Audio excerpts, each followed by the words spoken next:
Hey everybody, it's Rabbit. Welcome to the channel, and today we're going to be starting a four-part look into the Magach line in the game of War Thunder.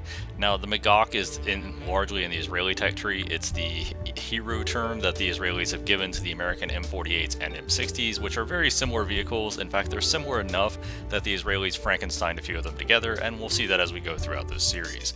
Now, Magach in Hebrew generally means like a battering hit or a ramming hit, although this isn't universally accepted, but it's about as close as we have.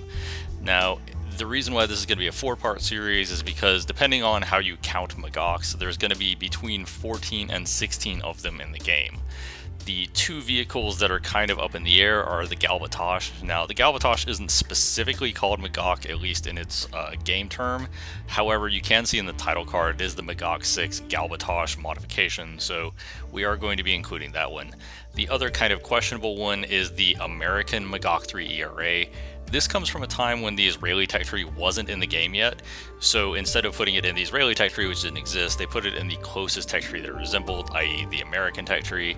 However, when the Israeli tech tree was added, the Magog III ERA for the US was hidden, and the identical vehicle for Israel was added to the game. So, because it is identical to another vehicle and also can't currently be obtained by anyone and likely isn't coming back anytime soon, we're not really going to be covering that extensively. We'll just lump it in with the Israeli Magog III ERA. Now, as some useless trivia, very few families of vehicles in the game have both a premium, a tech tree, and a squadron vehicle, and the Magach family is the largest family of vehicles to have all three.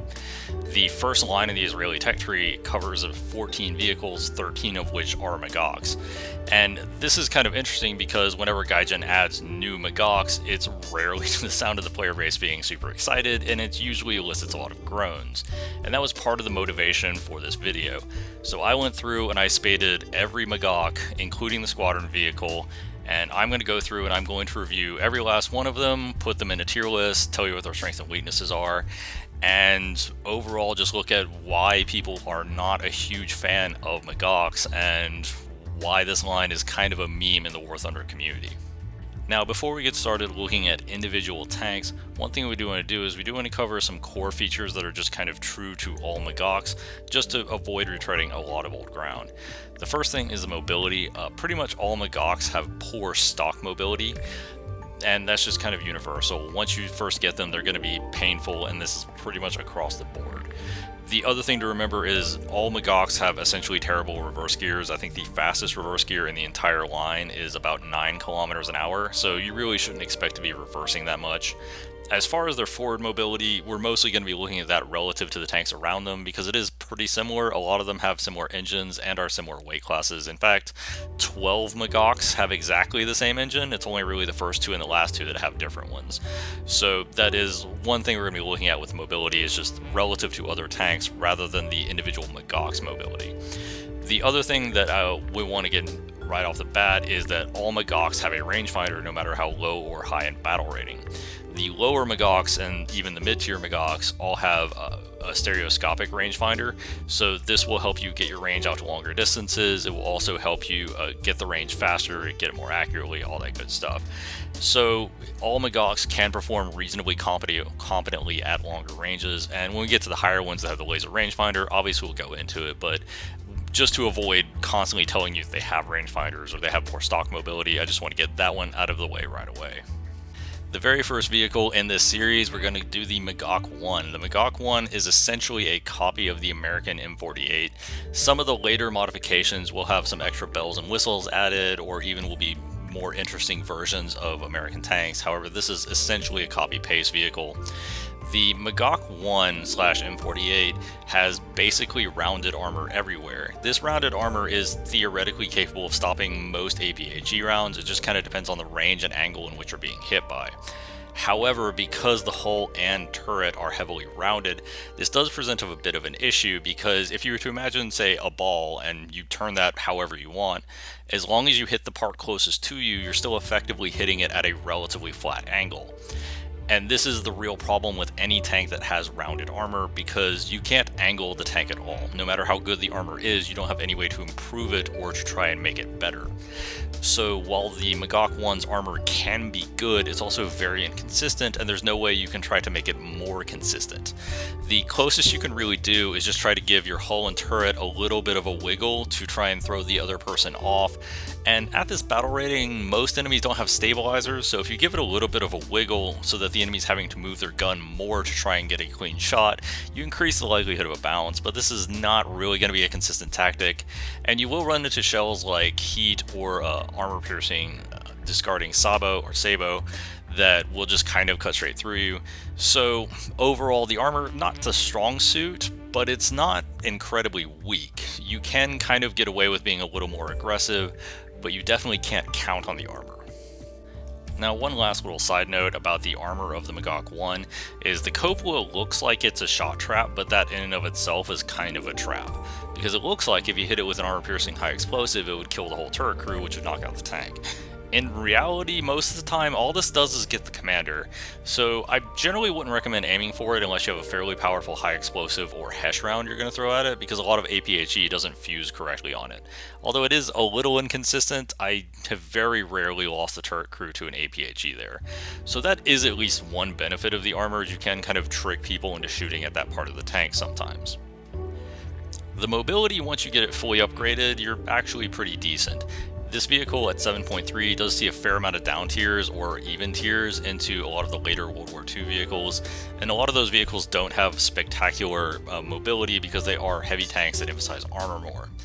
There are obviously vehicles that will outrun you. This isn't the best in terms of mobility, but you are a relatively light vehicle, you have a decent engine, and your competition isn't blazingly fast, so the mobility generally works. The biggest problem obviously is still going to be the reverse gear, but a lot of tanks at this battle rating don't really have good reverse gears, so not the biggest deal in the world. And the last big feature we're going to cover with this is the gun, and this is one of the really unfortunate parts about this tank, is the stock APCR round. Now, the stock APCR round has a lot of penetration, but it turns out APCR has awful damage. You can directly hit ammo, you can even directly hit crew members with the round and not kill them. It's really disappointing round to use, and combined with the awful stock mobility, the stock grind for this vehicle is quite terrible. Now, one of the saving graces is that as a tier 1 modification, you have the M82 shell. The M82 is the armor-piercing high explosive, and the M82 armor-piercing high explosive may not seem that impressive at first until you realize that this is where the game starts transitioning from heavy armor into more mobile vehicles like the Leopard 1, the Martyr 1, the BMP 1, all that good stuff.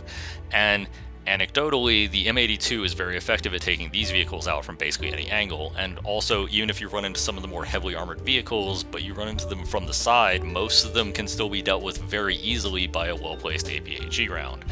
So I do think it is a good idea to go for M82 even before you get parts and FPE to give you a usable round. You will later unlock a heat round. You can main that, as that is a little easier to aim as it has more penetration, and you will kind of need to take some anyway to deal with heavier targets. But it's really up to you as to whether you want to main the M82 or the heat round. Both of them kind of have merits. And this brings us to the awkward part, in that we're kind of at the end of the lifespan for the American 90mm. We're actually kind of past the end of the lifespan a little, but this is one of the last times you'll be seeing them in game is at 7.3, and the American 90mm can start to struggle, especially if you get up tiers in some of the much more heavily armored German or Russian tanks. And this actually brings us to an interesting piece of trivia.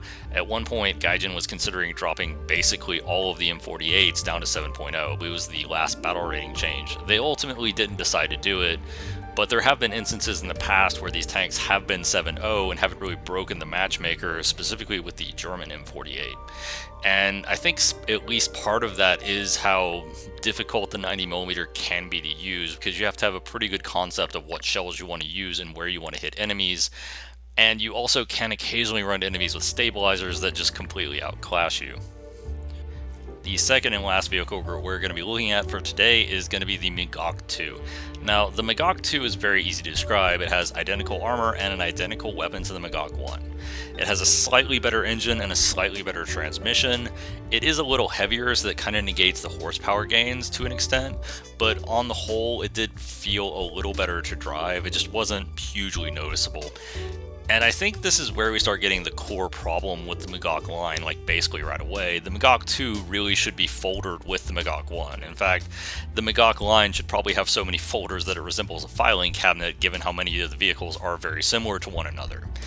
And starting you off with two vehicles that are basically the same and are separate entries just doesn't exactly leave this taste, it doesn't exactly leave this feeling that you're getting a huge amount of progression. But as we discussed at the very beginning of the video, when you have on average slightly more than two vehicles per battle rating, that's just gonna be a persistent issue. Like, we're gonna see this come up time and time again, and that there isn't a good sense of progression across this line. You're fighting a lot of similar enemies with a lot of very similar vehicles. Going back and rating both the Magog 1 and 2, I kind of have to put both of them in the B tier. It's important to remember that both of these vehicles don't have any major strengths, but they also don't really have any major weaknesses either. And at 7.3, a lot of vehicles do have significant downsides. For example, the Russian tanks like the T-54 have absolutely awful gun dynamics, very slow turret traverse, slow gun elevation, poor elevation and depression angles. And then you have the Leopard that has basically no armor. So having a vehicle that doesn't have major downsides and has a rangefinder does make the Magogs 1 and 2 at least feel quite versatile for their battle rating, and you're at a BR where that does kind of matter, and you don't have the universally capable tanks you get later. So in general, I think B tier is a fair place to put them. I don't think you're going to be completely sad if you're playing a fully spaded one compared to your enemies you're fighting anyway. But nobody's ever going to be excited to pick one of these tanks up. You're not like, wow, I got this tank. It has great feature X. They're just kind of decent and kind of versatile, and that's about it.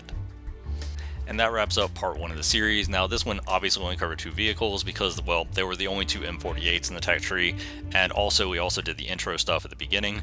But future installments will cover between about 4 and 5 vehicles, so make sure to subscribe if you don't want to miss any of those. I will end up throwing this entire thing in a playlist afterwards if you want to watch all of them back to back later. But for the time being, we're going to be releasing them over the course of the next few weeks. And this is going to be an interesting series to look at all of the strengths and weaknesses of the Magog family and see if maybe there is some merit to players bemoaning them, or if there are some hidden gems here. You'll just have to wait and see. Until next time, thank you for watching the video. Please leave a like and subscribe if you enjoyed it. Have a nice day, everybody.